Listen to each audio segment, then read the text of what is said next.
काँग्रेस शरदचंद्र पवार पक्षाकडून मोहोळमधून सिद्धी रमेश कदम यांना उमेदवारी जाहीर करण्यात आली।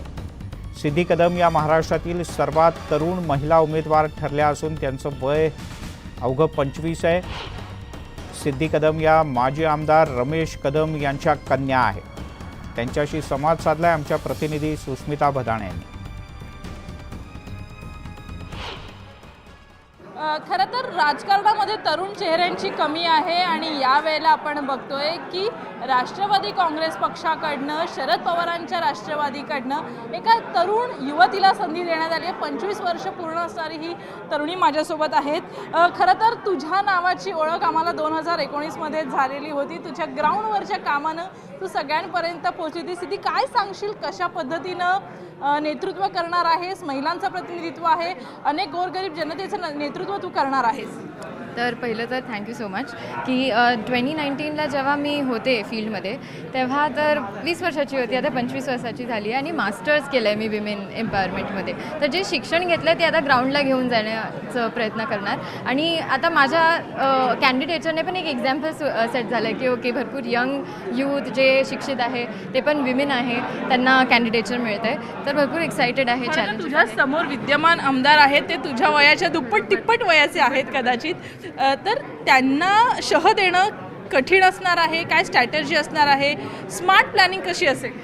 ते तर 2019लाच मी पाहिलं की म्हणजे जेव्हा मी होती, पण जेव्हा मी इलेक्शन लढत होते तेव्हा माझ्या पाठी आणि माझ्यासोबत 10 to 20 लीडर्स सर्वीकडे होते। तर आता यूथ तिकडे इतकं लीडरशिप क्वालिटीजने भरलेलं आहे की आय थिंक भरपूर माझे ते चॅलेंजेस जे आहेत, जे म्हणजे माझं एज भरपूर छोटं आहे, त्याच्याने तर माझा एक प्लस पॉईंट पण असू शकतं।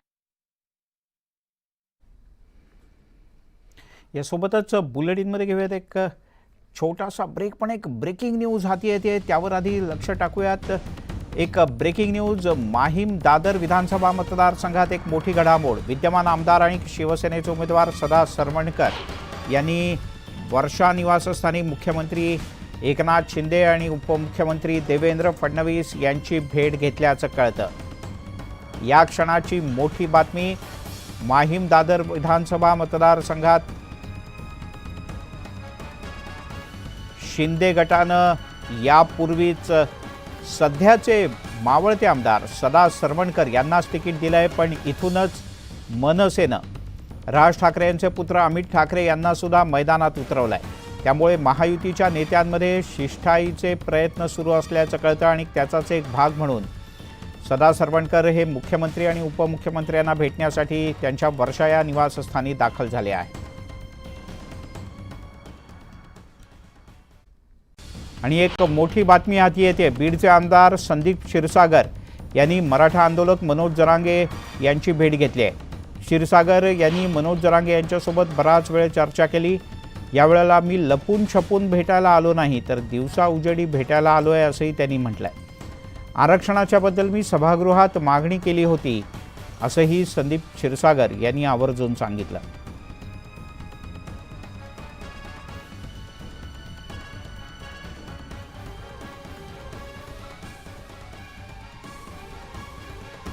या क्षणाची एक मोठी आणि महत्त्वाची बातमी ती म्हणजे बीडचे आमदार संदीप क्षीरसागर यांनी मराठा आंदोलक मनोज जरांगे यांची भेट घेतली आहे। क्षीरसागर यांनी मनोज जरांगे यांच्यासोबत बराच वेळ चर्चा केली।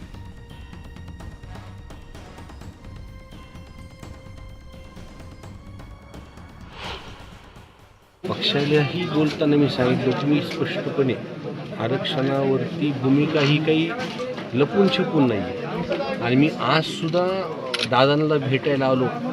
आपल्याला माहिती असेल की अंधारात भेटायला आलो, दिवसा भेटायला आलो आणि त्यांच्या भूमिकेसोबत त्यांच्या विचारासोबत सोबत। राष्ट्रवादी काँग्रेस शरद पवार पक्षाकडून अणुशक्तीनगरमधून फहाद अहमद यांना उमेदवारी जाहीर करण्यात आली आहे। सना मलिक यांच्या विरोधात फहाद अहमद हे निवडणुकीच्या रिंगणात उतरतील। दरम्यान फहाद यांच्या उमेदवारीच्या नंतर पक्षांतर्गत नाराजी सुद्धा समोर आली आहे। दरम्यान पक्षातील लोकांची नाराजी दूर करून एकमेकांच्या सोबतीनं काम करू असं मत फहाद अहमद यांनी व्यक्त केलं आहे।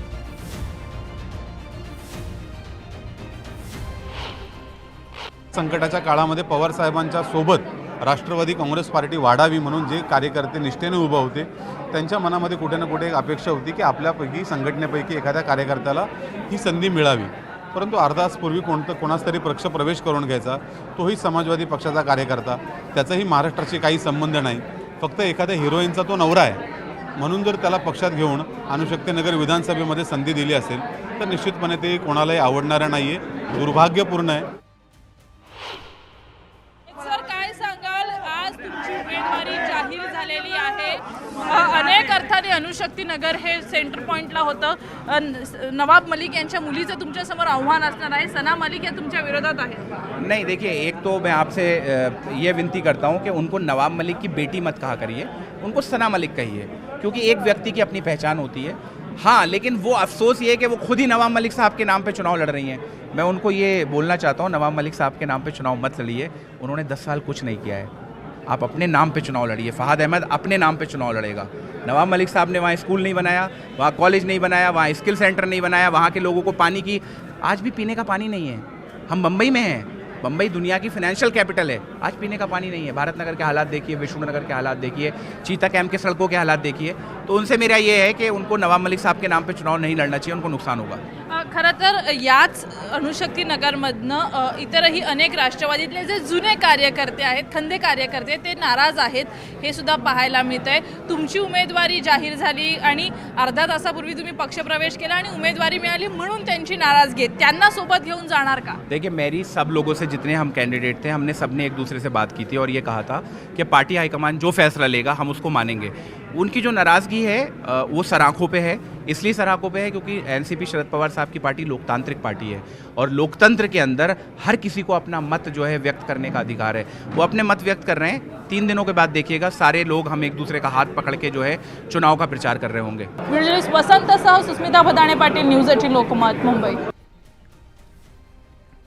आणि एक मोठी बातमी, दौंडमध्ये भाजपनं राहुल कुल यांना उमेदवारी जाहीर केली. मात्र शरद पवार यांच्या राष्ट्रवादीनं अद्याप या मतदारसंघात उमेदवार जाहीर केलेला नाही. उमेदवारांच्या 1-2 नाही तर 3 याद्या जाहीर झाल्या. मात्र रमेश थोरात यांचं नाव जाहीर करण्यात आलेलं नाही. त्यामुळे रमेश थोरात हे पवारांच्या पक्षात येणार की त्यांचा पक्षप्रवेश लांबणीवर पडला आहे, अशी चर्चा राजकीय वर्तुळात सुरू आहे. आदरणीय शरदचंद्रजी पवार साहेब हे खरं दैवत आहे, महाराष्ट्राचं आणि देशाचं दैवत आहे. आणि म्हणून जी काय झाली ती आमची फार मोठी चूक झालेली आहे. म्हणजे ती चूक न वरून येण्यासारखी चूक आहे. परंतु काही गोष्टीमध्ये नाईलाज असतो, घडणाऱ्या गोष्टी घडून जातात. पण ते आता आमच्या पूर्ण लक्षात आल्यामुळं उद्याच्या निवडणुकीमध्ये आदरणीय पवार साहेब जो काही निर्णय घेतील त्या निर्णयाबरोबर राहण्याचा माझ्यासारख्या कार्यकर्त्यांनी ठाम निर्णय घेतलेला आहे. मी खरं पवार साहेबांच्याकडनं म्हणजे दिलगिरी व्यक्त करतो त्यांच्याकडं. आणि आता